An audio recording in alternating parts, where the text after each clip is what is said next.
नमस्कार, मैं रचना शर्मा चढ़ती कला टाइम टीवी देख रहे सभी दर्शकों का स्वागत करती हूं। आप देख रहे हैं हरियाणा न्यूज। समाचारों की शुरुआत से पहले एक नजर आज की मुख्य सुर्खियों पर।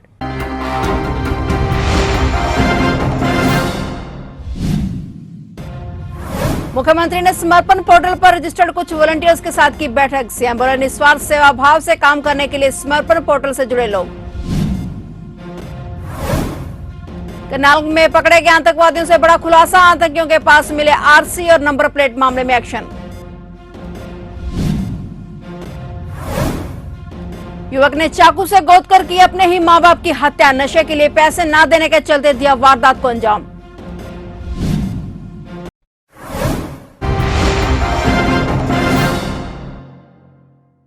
और अब समाचार विस्तार से।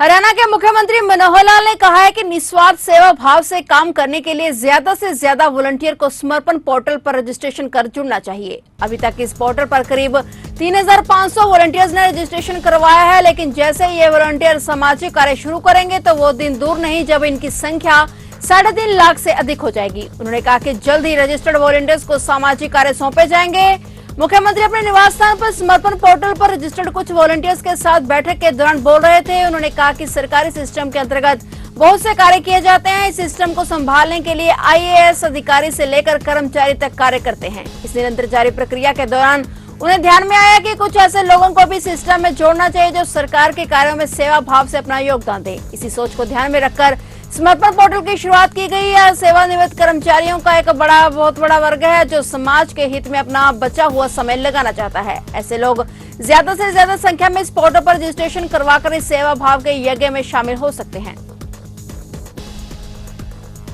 हरियाणा के करनाल में गिरफ्तार किए गए पाकिस्तान से जुड़े 4 संदिग्ध आतंकियों के पास से गाड़ियों की फर्जी आरसी मिलने के मामले में पुलिस ने एक्शन शुरू कर दिया है। आतंकियों के पास से मिले 2 फर्जी आरसी और नंबर प्लेट मामले में पुलिस ने छापेमारी शुरू कर दी है। पुलिस ने खुलासा किया है कि नितिन शर्मा ने फर्जी आरसी और नंबर प्लेट बनवाए थे और नितिन शर्मा को पकड़ने के लिए छापेमारी जारी है। पुलिस की माने तो नितिन शर्मा अंबाला का रहने वाला है और यमुनानगर और जम्मू में भी उसके खिलाफ मामले दर्ज हैं। अब तक इन आतंकियों के पास करीब ड्रग्स के 14 पैकेट आए थे और इन 14 पैकेट की कीमत 14 लाख रुपए थी। ये आतंकी हैदराबाद नांदेड़ रोड पर 2 आईईडी, 3 पिस्टल, 3 ग्रेनेड पहुंचाकर आए थे। इतना ही नहीं, ये आतंकी तरनतारन में भी 3 आईईडी देकर आए थे। पुलिस का दावा है कि आतंकियों के पास हवाला का भी पैसा आता था। गौरतलब है कि बृहस्पतिवार को गिरफ्तार किए गए 4 संदिग्ध आतंकियों को बस्तर टोल प्लाजा के पास से पकड़ा गया था, जब हरियाणा पुलिस के वाहनों ने पीछा कर उन्हें रोक लिया और करनाल में गिरफ्तार किए गए पाकिस्तान से जुड़े 4 संदिग्ध आतंकवादियों के बैंक खाते के विवरण की भी जांच जारी है और उनमें से एक ने बड़ी मात्रा में नकदी जमा की थी।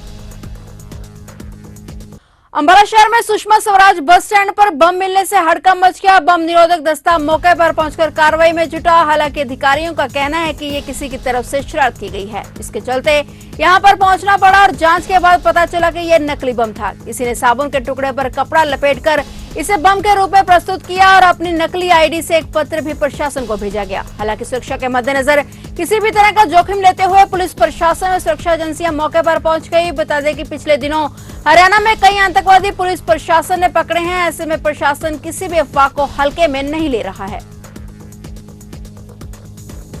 ये किसी ने शरारत की थी, इसमें को नकली आईडी लगा रखी है। नकली आईडी क्या है ये, थोड़ा विस्तार से बता दें। तो आपको इसमें जैसे कुछ नकली डाटा नेट होता है, वो एक्सप्लोसिव साबुन का टुकड़ा लगा दिया है, कोई वायर लगा दी, उसके लिए बना रखी है जी। तो ये कह सकते हैं क्या ये मॉक ड्रिल थी?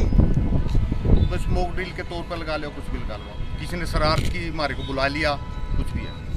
फरीदाबाद जिले में रिश्तों को शर्मसार करने का मामला सामने आया है, जहां नशे की लत ने बेटे को ही मां बाप की हत्या करने के लिए मजबूर कर दिया। बताया जा रहा है कि नशे के लिए पैसे न देने पर कलयुगी बेटे ने अपने ही मां बाप को कैंची मारकर मौत के घाट उतार दिया। इस मामले में पुलिस ने आरोपी के खिलाफ हत्या का मामला दर्ज कर शवों को पोस्टमार्टम के लिए सरकारी अस्पताल में भिजवा दिया है। पड़ोसियों की माने तो जितेंद्र नाम का यह शख्स ऑटो चलाता था। नशे की लत की वजह से आरोपी जितेंद्र की पत्नी भी उसे छोड़कर चली गई थी। वारदात की सूचना मिलने के बाद पुलिस मौके पर पहुंची और दोनों बॉडीज को पोस्टमार्टम के लिए सिविल अस्पताल में भिजवाया गया। पुलिस ने इस मामले में आरोपी बेटे के खिलाफ मुकदमा दर्ज कर लिया है। हालांकि अभी तक वह पुलिस की गिरफ्त से बाहर है। ये एक बुजुर्ग दंपति है जो गली नंबर 5 हनुमान नगर में अपने मकान में रह रहे हैं। पलवल के रहने वाले पीछे से, और इनका बेटा करीब 38 से 40 साल उम्र है।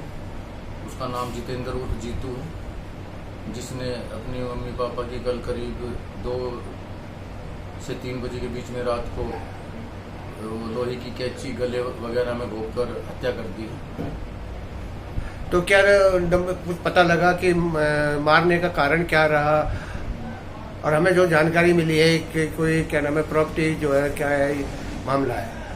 नहीं, अभी मामला विचाराधीन है, इन्वेस्टिगेशन का विषय है और हमारी टीमें उसको ढूंढने में लगी हुई है। जल्दी उनको गिरफ्तार कर लिया जाएगा, उसके बाद ही मामला सामने आएगा कि क्या वजह थी। उस मकान में किराएदार भी काफी हैं देखने को मिला। क्या उन किराएदारों को कुछ पता नहीं लगा था? क्या उन्होंने बचाने की या किसी प्रकार की कोई कोशिश की?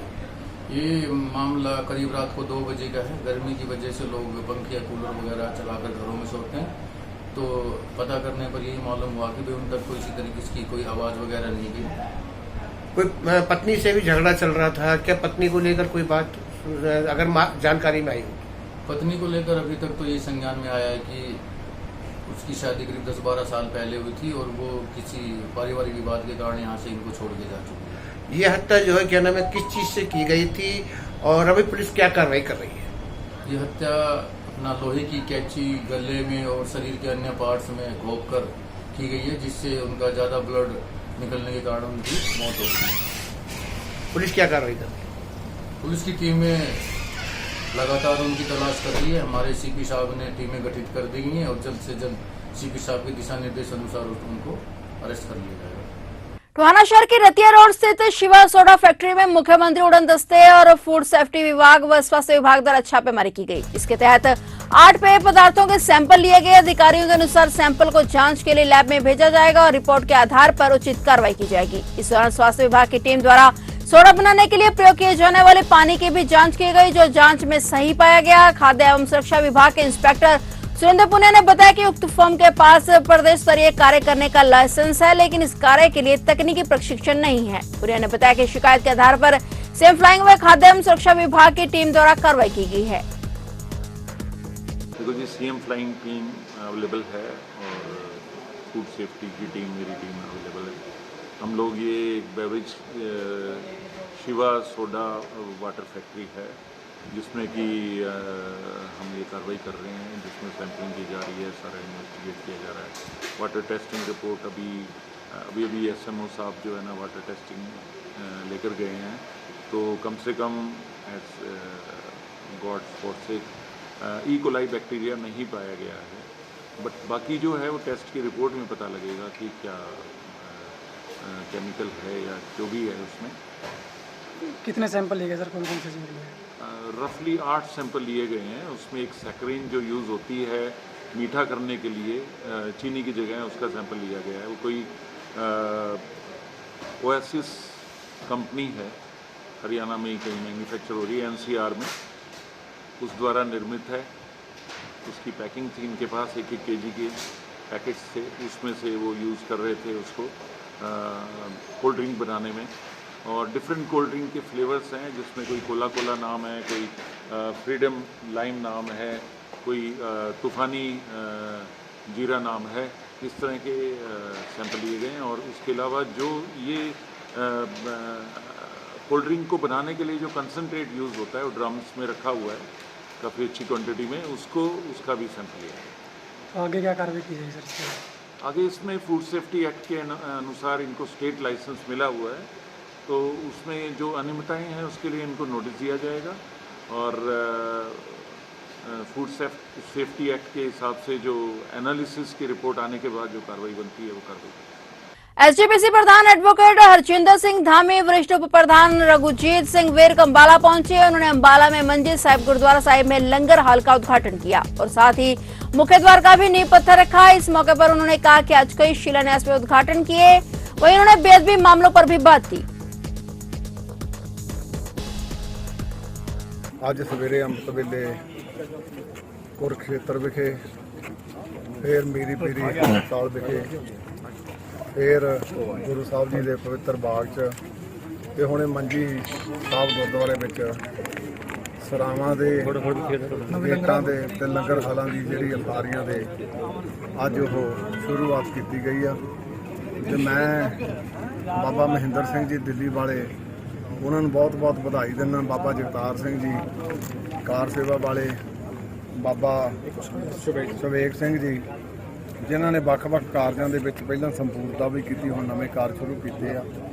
ਸੋ ਮੈਂ ਅੱਜ ਸਵੇਰੇ ਹਰਿਆਣੇ ਤੋਂ ਸ਼ੁਰੂ ਹੋਇਆ ਸੀਗਾ ਤੇ ਹੁਣ ਸ਼ਾਮਾਂ ਇੱਥੇ ਪਹੁੰਚੇ ਆ ਤੇ ਮੈਨੂੰ ਸੰਤੁਸ਼ਟੀ ਆ ਇੱਥੋਂ ਦੇ ਸਾਡੇ ਸਾਰੇ ਸਮੁੱਚੇ ਜਿੰਨੇ ਵੀ ਸ਼੍ਰੋਮਣੀ ਗੁਰਦੁਆਰਾ ਪ੍ਰਬੰਧਕ ਕਮੇਟੀ ਦੇ ਮੈਂਬਰ ਸਾਹਿਬਾਨ ਆ, ਉਹ ਸਾਰੇ ਤਨਦੇਹੀ ਨਾਲ ਕਾਰਜਾਂ ਦੇ ਵਿੱਚ ਆਪਣਾ ਯੋਗਦਾਨ ਪਾਉਂਦੇ ਆ। ਅਸੀਂ ਤਾਂ ਬਹੁਤ ਲੰਬੇ ਅਰਸੇ ਤੇ ਇਸ ਗੱਲ ਨੂੰ ਕਰਦੇ ਆ, ਜੇ ਕੋਈ ਅਸੀਂ ਆਪ ਫੜ ਲੈਨੇ ਕਿਸੇ ਦੇ ਸੱਟ ਚੋਟ ਲੱਗਦੀ ਆ ਫਿਰ ਸਵਾਲ ਉਹ 'ਤੇ ਛੱਡਦੇ ਆ ਵੀ ਜੀ ਇੱਦਾਂ ਨਹੀਂ ਸੀ ਕਰਨਾ ਚਾਹੀਦਾ, ਪਤਾ ਲੱਗ ਜਾਣਾ ਸੀ ਇਹ ਕਿੱਥੋਂ ਆਇਆ ਕਿੱਥੋਂ ਗਿਆ।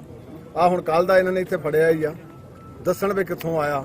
ਅਲਟੀਮੇਟਲੀ ਮੈਨੂੰ ਇੱਕ ਸਮਝ ਨਹੀਂ ਲੱਗੀ ਸਰਕਾਰ ਦੀ ਵੀ ਜਿਸਲੇ ਵੀ ਕੋਈ ਫੜ ਹੁੰਦਾ ਉਹਨੂੰ ਇਹ ਕਹਿ ਕੇ ਵੀ ਇਹ ਤਾਂ ਜੀ ਮਾਨਸਿਕ ਪੀੜਾ ਦੇ ਵਿੱਚ ਹੈ ਤੇ ਮਾਨਸਿਕ ਰੋਗੀ ਆ।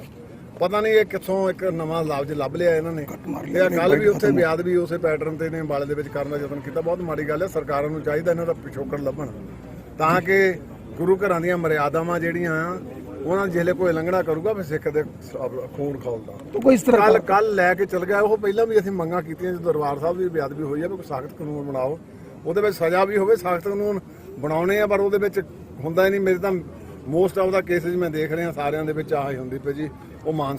यमुनानगर में पहुंचे आम आदमी पार्टी के प्रदेश सह प्रभारी और कुलजीत रंधावा विधायक डेराबस्सी पंजाब से यमुनानगर पहुंचे। उन्होंने आम आदमी पार्टी की टोपी लोगों को पहनाकर उन्हें पार्टी ज्वाइन करवाई। वहीं विधायक रंधावा ने कहा कि हरियाणा में इस बार जनता का जोश देखकर 90 की 90 सीटें आने वाली हैं और उन्होंने पंजाब की अकाली सरकार पर निशाना साधते हुए कहा कि चुनाव में अकाली दल बादल को आम आदमी पार्टी ने धूल चटा दी है। साथ ही उन्होंने ये भी कहा कि केजरीवाल भारत के प्रधानमंत्री होंगे और इससे आप सबके सहयोग चाहिए। घरोंडा नाच मंडी में जयपाल शर्मा द्वारा आयोजित जनसभा को आम आदमी पार्टी हरियाणा के प्रभारी एवं राज्यसभा सदस्य डॉक्टर सुशील गुप्ता ने संबोधित किया। उन्होंने कहा कि प्रदेश में बढ़ती महंगाई, भ्रष्टाचार, बेरोजगारी के मुद्दे पर आम जनता का जीवन अस्त व्यस्त हो गया है। उन्होंने कुरुक्षेत्र में 29 मई को कहा कि अब बदलेगा हरियाणा रैली के लिए न्योता देने आए हैं और कहा कि दिल्ली व पंजाब के बाद अब आम आदमी पार्टी हरियाणा में बहुमत से सरकार बनाएगी। घरोंडा के लोगों को अब बदलेगा हरियाणा रैली का निमंत्रण देने के लिए 29 मई को जो कुरुक्षेत्र में सुबह 11 बजे होने वाली है, जहां पे आम आदमी पार्टी के राष्ट्रीय संयोजक अरविंद केजरीवाल जी बतौर मुख्य अतिथि आ रहे हैं, उसका निमंत्रण देने के लिए मैं यहाँ पर आया हूँ। आज कार्यालय का उद्घाटन भी किया।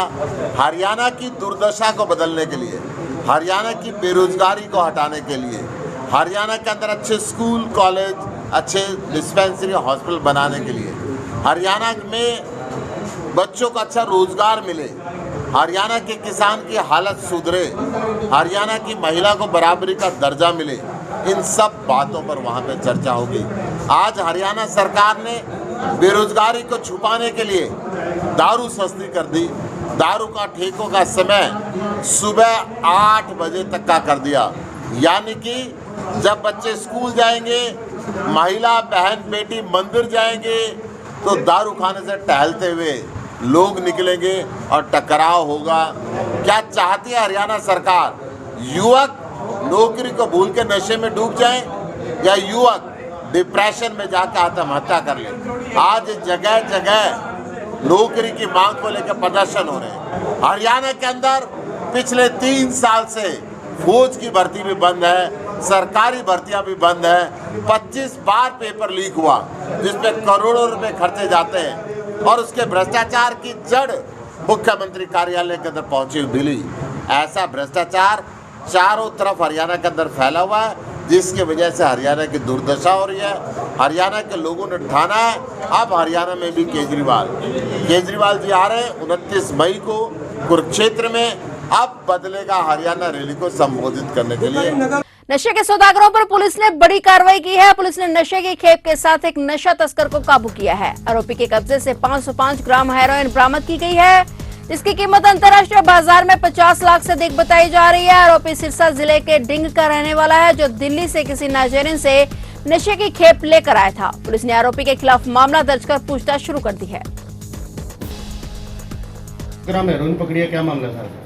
जी देखिए, हमारे एसपी साहब के निर्देशानुसार नशा तस्करों पर प्रभावी एवं कड़ी कार्रवाई करते हुए हमारी एएनसी स्टाफ की टीम ने कल गुना एरिया से मोहनलाल सनोवर रणवीर सिंह निवासी लिंग मंडी जो गुना के अंदर किराए का मकान लेके रहता है उसको काबू किया और उससे 505 ग्राम हेरोइन बरामद की गई है और उसके खिलाफ एनडीपीएस एक्ट के तहत अभियोग किया गया और आज उसे अदालत में पेश करके पुलिस रिमांड हासिल की।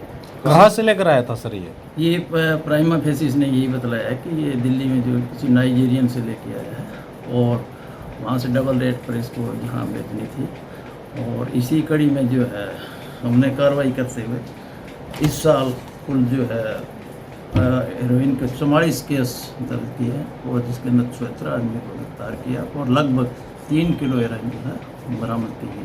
कितनी कीमत की हुई है ये जो अब पकड़ी है कीमत इसकी करीब जो ना 50 से 60 लाख रुपए कीमत है और टोटल हेरोइन जो आज तक पकड़ी है उसकी कीमत है ना करीब 3 करोड़। कितने लोग शामिल हैं इसमें? अभी तो एक ही है और रिमांड अवधि के दौरान गहन पूछताछ करके जो ये किसने इसको सप्लाई की है और आगे कहाँ जानी सब। सर जो आरोपी पकड़ा गया उसका पिछला क्या रिकॉर्ड है?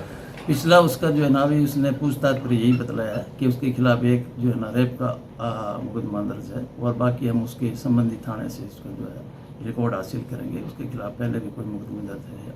हरियाणा नारकोटिक्स कंट्रोल ब्यूरो की टीम ने फरीदाबाद के जीवन नगर गौची इलाके में क्लिनिक पर छापा मारकर अवैध रूप से बेची जा रही भारी मात्रा में नशीली दवाइयां बरामद की हैं। देर रात हुई इस छापेमारी में फरीदाबाद ड्रग कंट्रोल ब्यूरो की टीम भी शामिल रही। बताया जा रहा है कि नशीली दवाइयां एक महिला द्वारा बेची जा रही थी जिसका पति पहले से ही नशे का कारोबार करने के आरोप में जेल में बंद है। अधिकारियों ने बताया कि अभी छापे की कार्रवाई जारी है और दवाइयों की गिनती की जा रही है।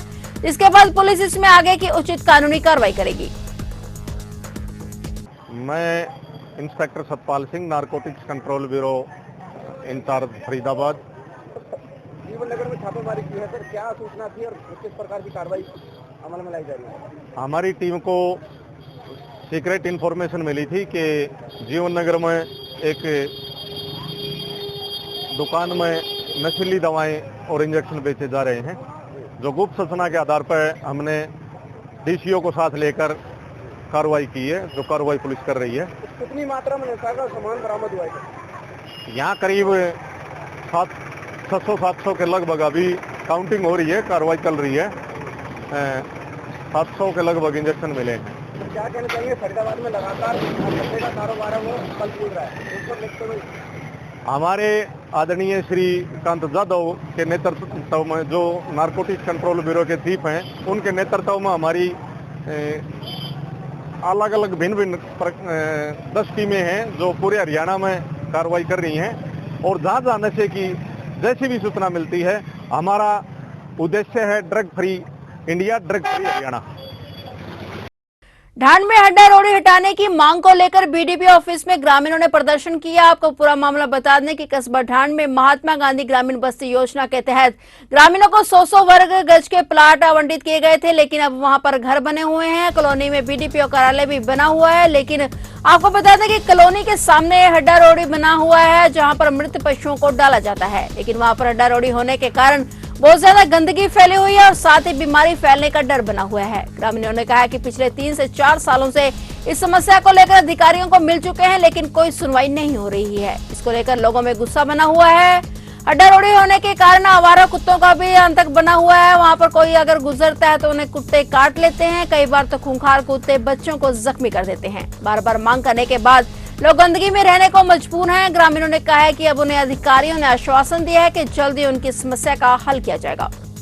इस हड्डा रोड़ी के बिल्कुल आसपास जो वो मुर्दा पशुओं का मांस खाने वाले जो कुत्ते हैं, वो सैकड़ों की संख्या में कुत्ते हैं जो इनकी बस्तियों में रहते हैं और इनकी बस्तियों में वो गंदे मांस के टुकड़े लेकर यहाँ डाल देते हैं। और यहाँ तक के इन बस्तियों के जो छोटे बच्चे हैं, बस्ती में से जो स्कूल आने जाने का काम करते हैं, वो बच्चे बिल्कुल डरते हैं उन कुत्तों से और माँ बाप को ये डर भी है क्योंकि जो सैकड़ों कुत्ते हैं वो पहले भी कई बार पशुओं के बच्चों को वो जिंदा नोच नोच के खा चुके हैं। माँ बाप को ये डर लगता है कि कभी ये कोई अनहोनी ना हो जाए, किसी बच्चे को ना ये खा जाए।